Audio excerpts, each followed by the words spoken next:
este acto abstracto no se lo puedo concordar porque es nueva la figura.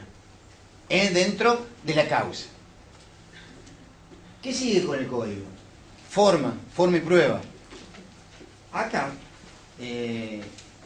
para ir un poquitito más rápido, el codificador del nuevo código marca la libertad de formas.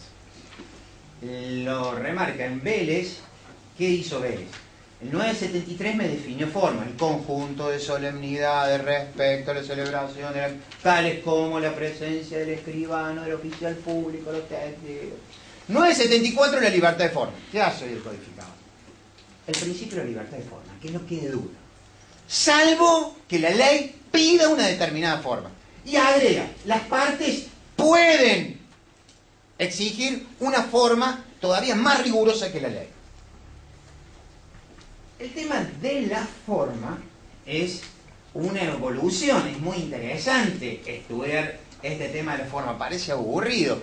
O sea, nosotros, yo me acuerdo todavía en las clases de parte general, eran aburridos, forma. Cuando uno estudia y vuelve, la evolución del derecho romano, por qué de la forma de la emancipación que tenían que dejar grabado en el espíritu, dice Ortolan, de la gente, el acto jurídico, era la forma sacramental que se va dejando sin efecto, morigerando, suavizándose para pasar al consentimiento. Hay un triunfo en el principio de libertad de formas del valor del consentimiento. Y esto es lo que vino la reforma, mejor Vélez lo tiene en el 974, lo reafirma el legislador en el año 2012. Y después marca 2 o 3 artículos importantes para lo que a nosotros nos interesa. Vuelvo a repetir el artículo 1185 y 1187 del Código Civil. El acto que, debiendo tener una forma, no lo tiene en ese instrumento, no vale para lo que nació, sino que vale como acto al cual las partes se han obligado a cumplir. Salvo que sea solemne o formal la exigencia. La vieja forma ad solemnitatem. Hoy formas absolutas.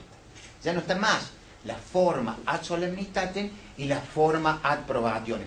Hay 2 palabras que se nos cruzan permanentemente. Forma y prueba. Son distintas. La forma es contemporánea al acto.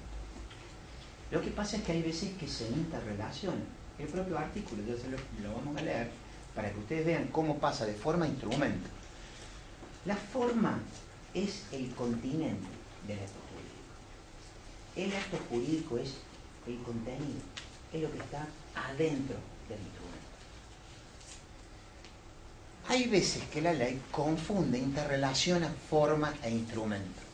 Y pareciera que forma y prueba están entrelazadas. Hay veces que sí, pero forma es el continente del acto jurídico y la prueba es el medio que yo tengo, no necesariamente documental, sino que puede ser confesional o testimonial, de acreditar la verdad del hecho de que el acto se ha sido celebrado. La forma es contemporánea al acto jurídico, la prueba no necesariamente. Sin embargo, hay veces que la ley, con este giro, en el 1185 lo dice, el acto nació bajo una forma que no es la que el ordenamiento jurídico pide. ¿Vale o no vale? No vale como tal, pero sí vale como que las partes se obligan a cumplir con esa forma, con ese instrumento. Era el viejo 1185 con el boleto de compra-venta y el 1187. Acá hay que tener mucho cuidado también, porque la gente, hay muchos autores que dicen, ha operado algo que ha venido en las nulidades, que sí me interesaría tocar, que es la conversión del acto jurídico. No hay tal conversión, no lo había en el 1185 ni en el 1187. Lo que había en el viejo, o en el código que tenemos ahora de Vélez, el 1185, 1187, es la posibilidad que yo tengo de exigir el cumplimiento, de elevar el boleto de compra-venta hecho en instrumento privado a escritura pública. Había actos que son bajo una determinada forma. La donación de bienes inmuebles. ¿Qué dice el código en 1810? La donación de bienes inmuebles, si no se hace por instrumento público, es nula. ¿Sirve como instrumento? No sirve. no hay donación. Directamente. Podrá haber lo que ustedes quieran. Donación no hay. Pero hay otros actos donde se deben celebrar por una determinada forma. La transferencia de bienes inmuebles debe ser hecha por instrumento público. Actual al artículo 1184, inciso primero. ¿Qué pasa si lo hago por instrumento privado? Boleto de compra-venta. 1185. ¿Tengo? ¿Es igual? No sirve. ¿Cómo? Pero las partes se obligan a elevar. Es decir, ¿qué hace la ley? No lo descalifica. Pero no por eso hay conversión del acto jurídico. Lo que hay acá, lo que puede haber entre las partes, una acción de cumplimiento de lo que surja la obligación. En esta parte, el legislador del nuevo Código Civil viene a regular la manifestación expresa.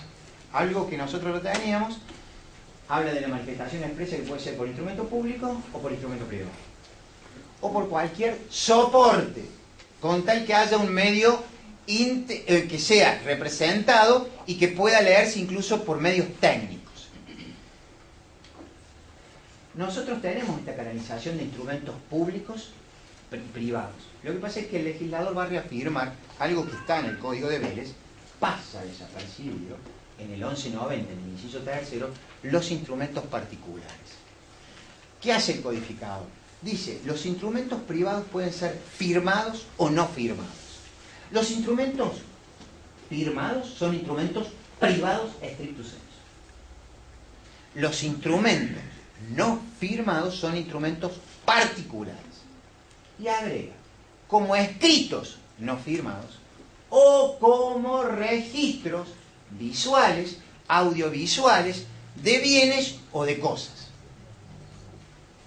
Estaba claro, en el 1190 están los instrumentos particulares no firmados.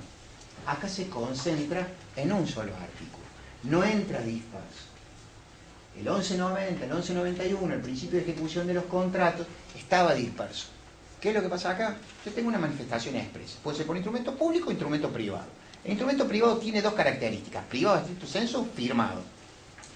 ¿Y el que no está firmado, lo tiro a la basura? No, es un instrumento particular, no firmado. Como tal, entran los escritos no firmados. Fíjense la amplitud. Segundo, los registros auditivos o audiovisuales de bienes o de hechos. Acá viene algo que les dije al comenzar la segunda hora. Los códigos procesales no están preparados para la prueba documental de estos hechos.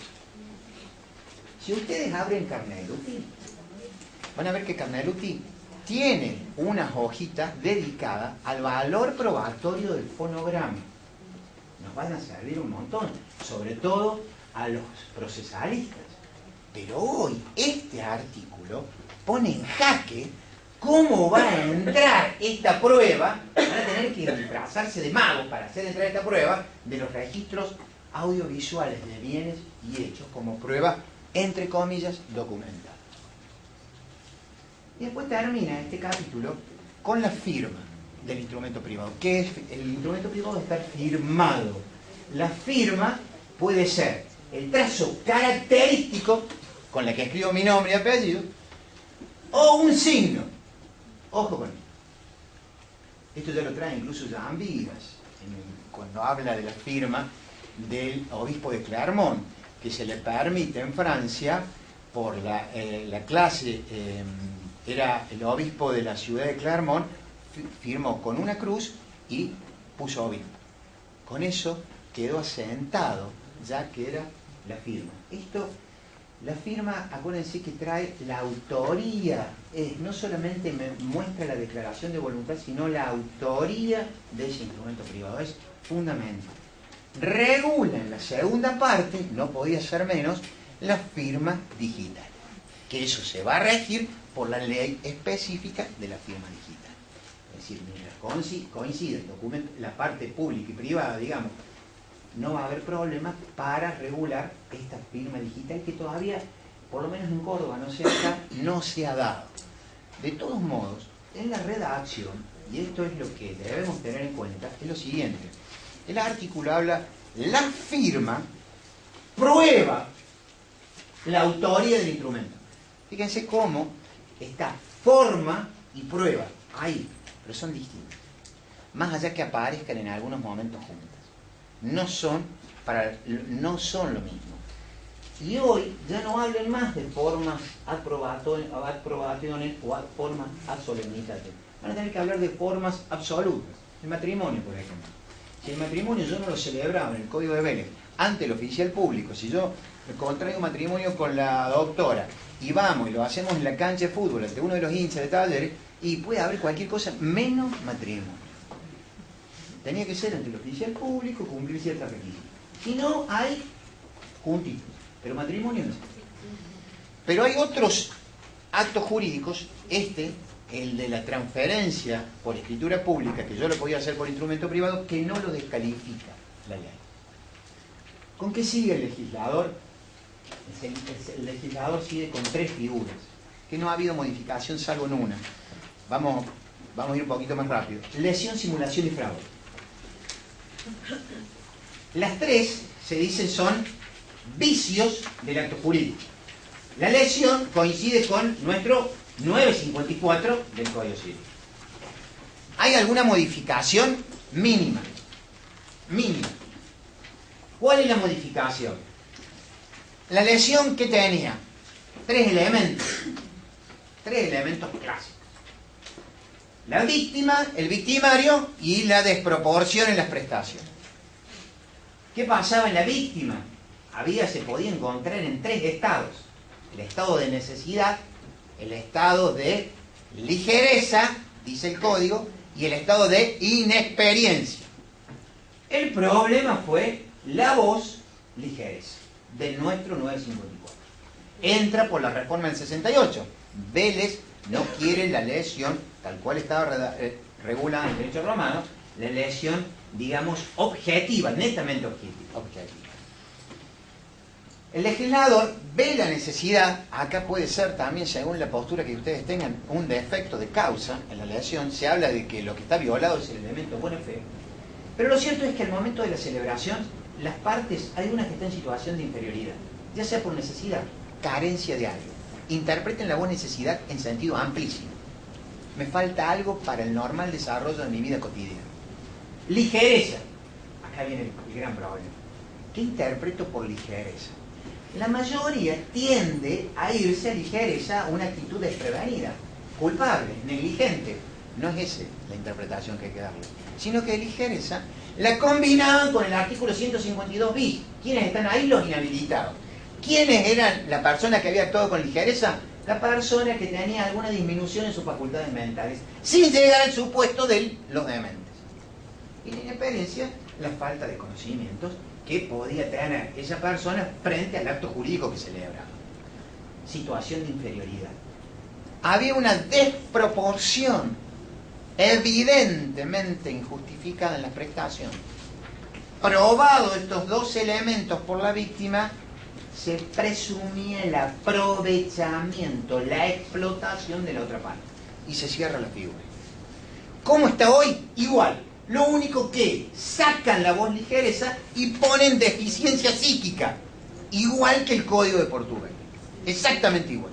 La deficiencia psíquica. Hoy, entonces, la víctima se encuentra en estado de necesidad, deficiencia psíquica o inexperiencia. Punto. No hay una cuestión de edad avanzada, no hay una condición social, nada. Lo que sí, estos 3 elementos son taxativos. No es meramente ejemplificativo. Y además, lo que tienen que tener en cuenta es que la carga de la prueba de estos elementos corre por cuenta de la víctima. De este elemento y del elemento objetivo. La desproporción en las prestaciones. Que debe ser no cualquier desproporción. Debe ser evidente, chocante, que hiere el sentido de justicia. La ley viene, cuando se probó eso, en auxilio de la víctima. Presume la explotación, el aprovechamiento. No hay que confundir esto con el dolo. Yo me aprovecho de la situación de inferioridad de él. Se le quebró el hijo. Necesita una operación, no tiene circulante, porque está a un plazo fijo. Me dice, vende el auto. El auto de ella tiene una alta gama. $100.000. Le doy $20.000 ya. Y es lo que me sale la operación. Yo conozco esa situación de necesidad. Hay una desproporción evidente en las prestaciones. Ellos se encuentran en una situación de inferioridad. Yo me aprovecho. No hay ninguna astucia de mi parte. No hay ninguna maquinación. Al momento de celebrar el negocio jurídico, cuando los dos nos sentamos, yo aprovecho, exploto. No hay amenazas. Véndemelo porque si no te secuestro tu hijo. No. Sencillamente me aprovecho. Por eso es que muchos autores, Moisés, que es, digamos, el que abre el camino en la Argentina, en la tesis y después amplía con la reforma, él escribe la tesis antes del artículo de la reforma 954 y después la elección y el nuevo artículo 954. Es que la verifica. Acá lo que se está conculcado es el principio de buena fe, que no es la única opinión. Varios autores, Jorge Carranza, por ejemplo, en Córdoba, habla de un defecto en la causa final. Hay un defecto de la causa. Y otros autores, un vicio del consentimiento. ¿Cuál es el vicio del consentimiento? La libertad. Ese vicio, la libertad, ese elemento interno de la voluntad, estaría viciado con la lesión. A los fines que a nosotros hoy nos importan, la lesión es igual. Se suprime la voz ligereza. ¿Qué otra cosa se suprime? La prescripción. Ya no es de 5 años, sino de 2 años, conforme a todo el resto de los vicios. Artículo 2562, 2563 nuevo. ¿Quiénes quedan? Queda el mismo remedio. ¿Cuál es el remedio? La nulidad. O la modificación del acto jurídico. ¿Qué significa esto? Yo me aproveché, vamos a seguir jugando con este ejemplo. Yo me aproveché de eso. Hagan de cuenta que se ha aprobado en el juicio. ¿Qué puede hacer ella frente a la lesión? Pedir la nulidad del acto jurídico. Primer remedio. Segundo remedio que tiene ella, la modificación del negocio jurídico para lograr el equilibrio de la prestación. Esto es muy importante. Esto ya lo tenía la reforma del 68 y el nuevo código lo va a tener. Acá le ha dado, recién hablaba con uno de ustedes, el tema le va a recargar a los jueces un papel protagónico que todavía no lo han dimensionado. El juez tiene que tener en esto un ojo clínico. Si antes declara una nulidad, ahora le piden otra cosa. Integre el acto, salve el acto.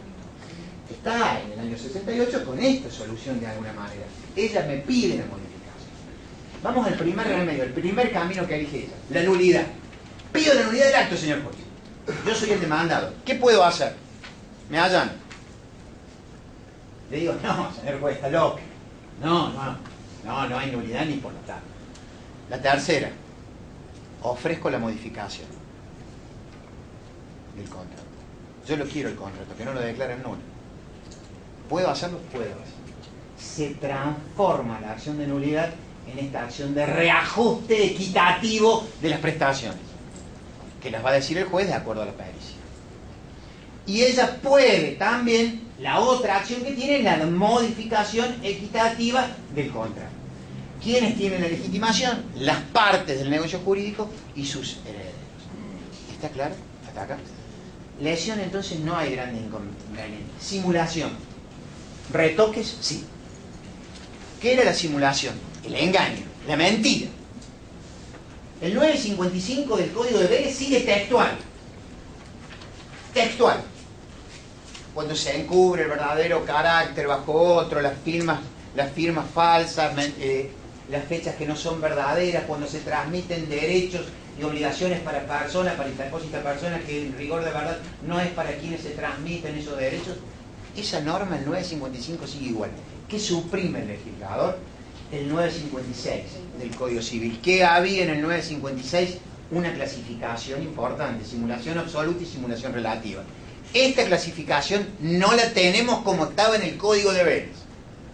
Sin embargo, surge cuando habla que si en la simulación fuera ilícita, hubiera, una vez que yo descubro esa simulación, abajo del acto ostensible hay un acto lícito verdadero que cumple efectos, ese acto va a surtir efectos. Si ese acto que yo he descubierto después de correr el velo de la simulación puede surtir efectos, van a surtir efectos. Con lo cual, la simulación relativa sigue, no como clasificación que estaba antes en el código de Vélez. La simulación lícita e ilícita sigue textual. ¿Cuál es la ilícita? La que me perjudica un tercero o va en contra de la ley. La lícita es la que no afecta los derechos de terceros.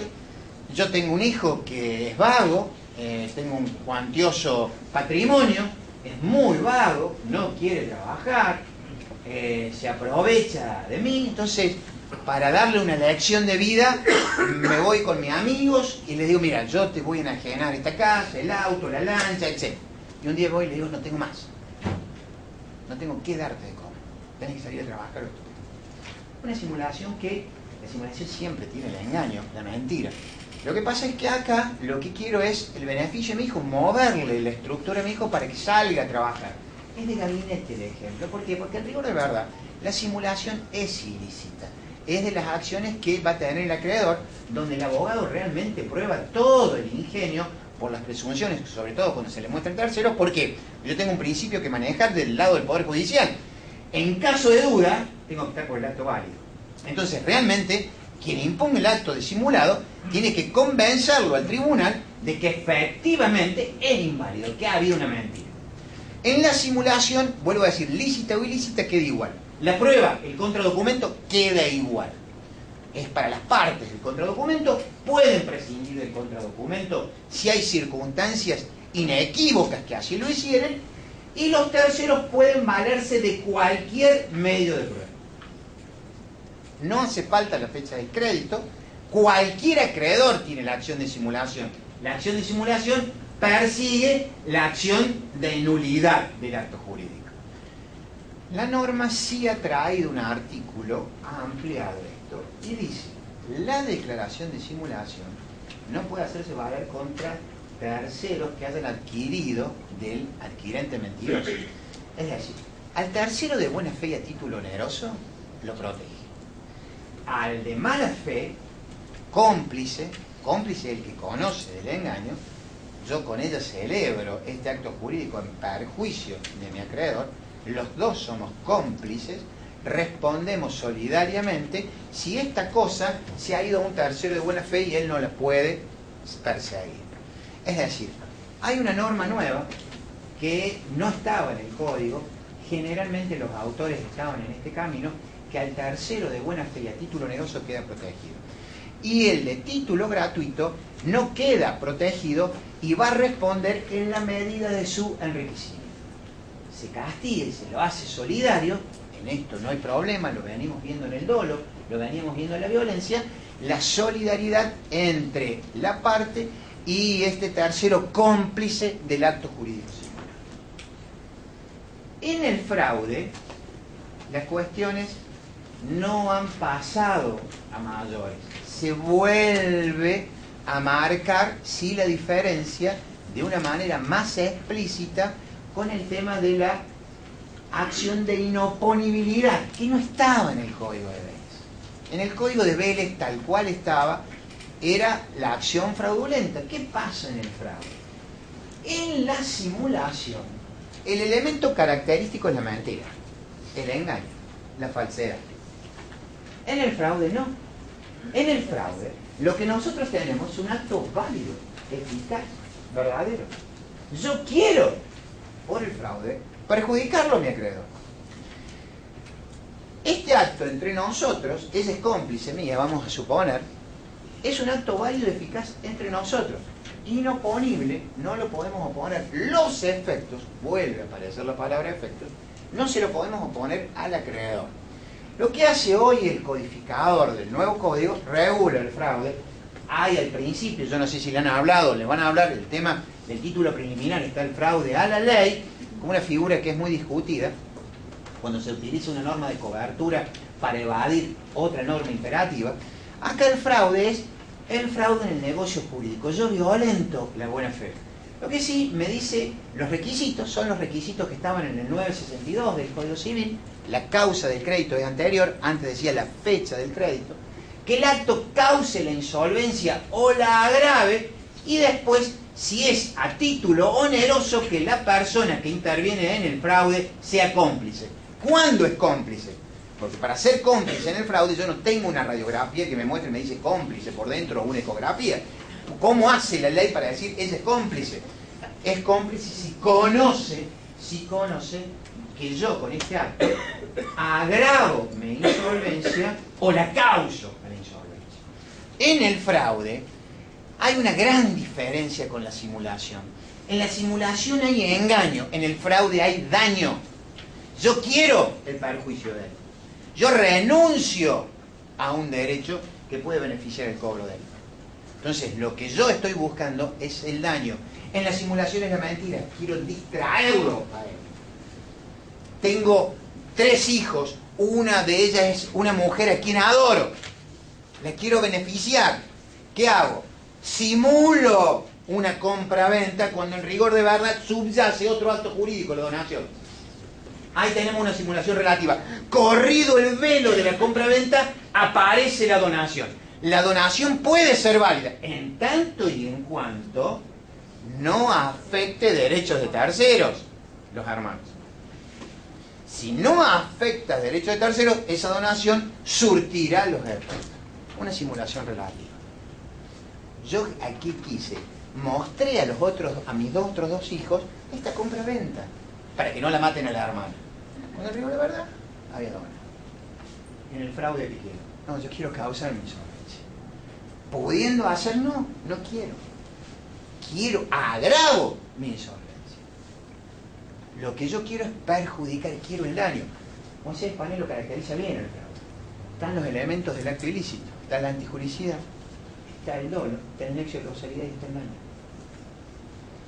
Eso en el fraude. La acción es de inoponibilidad. El acreedor, solamente el acreedor que sea de fecha anterior, de causa anterior, tiene la acción pauliana o revocatoria, una acción de inoponibilidad. No le podemos oponer con ella los efectos de este acto jurídico a él. Él se muestra como si este acto jurídico no existiese. ¿Qué pasa si el acreedor, el doctor Vázquez, es una persona adinerada, viaja por el mundo, juega al golf, dice, ¿qué me voy a meter en tribunal, en manga de vago? No inicio nada. Entre ella y yo el acto es válido y eficaz. No le puedo decir, che, bueno, ya se fue el doctor Vázquez, devuélveme. No. En la simulación, entre partes, una vez que se logró el cometido, yo le voy a decir a ella, devuélveme. ¿Lo puedo hacer? No. El principio es que no. El principio, pero no es absoluto. ¿Yo puedo arrepentirme? Sí. He celebrado con ella un acto simulado en perjuicio del doctor Vázquez. Me arrepiento. Esta noche voy y me arrepiento en mi casa. No, yo lo conozco, Rodolfo, de hace años. Le digo, devuélveme la casa. Y me dice, no. Es escritura pública, está inscrito mi nombre. No te la devuelvo. Yo me puedo arrepentir, puedo ir a la justicia y decir, señor juez, he celebrado con la doctora un acto jurídico simulado en perjuicio del doctor Vázquez. Sí, quiero que lo declare nulo, no quiero obtener ningún beneficio, lo que quiero es que reingrese mi patrimonio para que él se cobre. Sí lo puedo hacer. Si yo, una simulación ilícita, para decirlo más claro, en la simulación ilícita, los terceros tienen la acción de simulación y vale de cualquier medio de prueba.